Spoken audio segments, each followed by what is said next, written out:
भाजपच्या उमेदवारांनी इथे उर्दूमध्ये पत्रकं छापली। त्यामुळे ठाकरेंच्या शिवसेनेनं जनाब फडणवीस म्हणत निशाणा साधला। उरणमध्ये नेमकं काय घडलं पाहूया। उरणमध्ये भाजपच्या उमेदवारांनी थेट उर्दूत प्रचाराची पत्रकं छापली आणि विरोधकांनी भाजपला घेरलं। हे तेच पत्रक आहे, त्यावर भाजपला मतदान करण्याचं आवाहन करणारा मजकूर उर्दूत आहे। या पत्रकावर भाजपच्या 3 उमेदवारांचे फोटो आहेत। पहिला आहे नगराध्यक्ष पदाचा उमेदवार शोभा कोळी शहा, दुसरे नगरसेवक पदाचे उमेदवार आहेत संदीप पानसरे आणि तिसरे आहेत नगरसेवक पदाचे उमेदवार रोशनी सचिन तेहली। आणि पत्रकावर लिहिलंय की विकास आणि उज्ज्वल भविष्यासाठी पुन्हा एकदा उरण नगर परिषदेत भाजप महायुतीला विजय मिळवून द्या। भाजपनं उरणमध्ये उर्दूत पत्रकं छापल्यानंतर ठाकरेंच्या शिवसेनेनं टीकेची संधी साधली।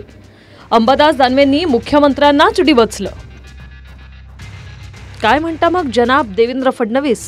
मिया एकनाथ शिंदे, भाईजान आशिष शेलार आणि अमित साटम, तुमचे दिल्लीवाले पातशाह खुश का?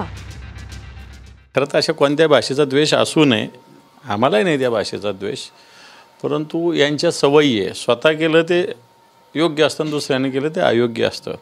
मग आता अशा पद्धतीनं उर्दूत मतं मागून मताचा जोगवा चालतो का, हा मी प्रश्न मान्य देवेंद्रजींना, आशिष शेलारांना यांना केलेला आहे। एकीकडे मुसलमानांना शिव्या घालायच्या, हिंदूंना मुसलमानांच्या विरोधात उभं करायचं, हिंदू खत्रे में असं स्वतःचं सरकार असताना बोंबलायचं, आणि दुसरीकडे मुसलमानांची मतं मिळावी म्हणून उरणमध्ये उर्दूमध्ये पत्रकं छापायची। हे बीजेपीचं कट्टर हिंदुत्व, आणि याचा विचार आता जनतेने करणं आवश्यक आहे। कधी कधी जो मुस्लिम उमेदवार आम्ही उभा करतो, आता खरबीमध्ये मुस्लिम उमेदवार उभा केलाय, तो आपल्या धर्मामध्ये मुस्लिम समाजामध्ये प्रत्येकाला समजलं पाहिजे मी उमेदवार आहे, मी कमळाचा उमेदवार आहे। याकरता स्थानिक लेवलला तिथला जो उभा असलेला उमेदवार काही पत्रकं आपल्या मुस्लिम भाषेमध्ये उर्दू भाषेत छापतो, त्याला तुम्ही कसं मनाई कराल?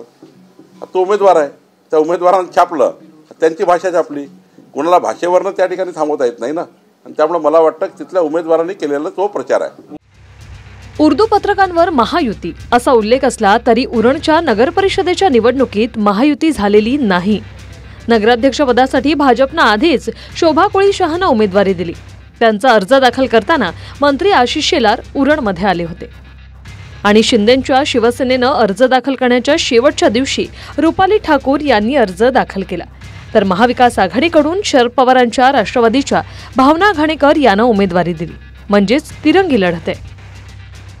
याआधी शिवसेना प्रमुखांचे उर्दूत बॅनर झळकले होते, त्यावरून भाजपनं ठाकरेंच्या शिवसेनेला लक्ष केलं होतं। आता भाजपच्या उमेदवारांकडून उर्दूत बॅनर लागल्यानं ठाकरेंच्या शिवसेनेनं भाजपला घेण्याचा प्रयत्न केला।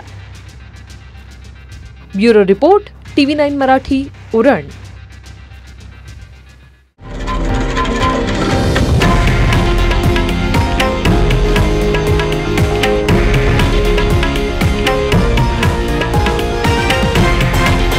हे आहे देशातील नंबर 1 न्यूज नेटवर्क आणि आपण पाहत आहात TV9 मराठी, एकमेव।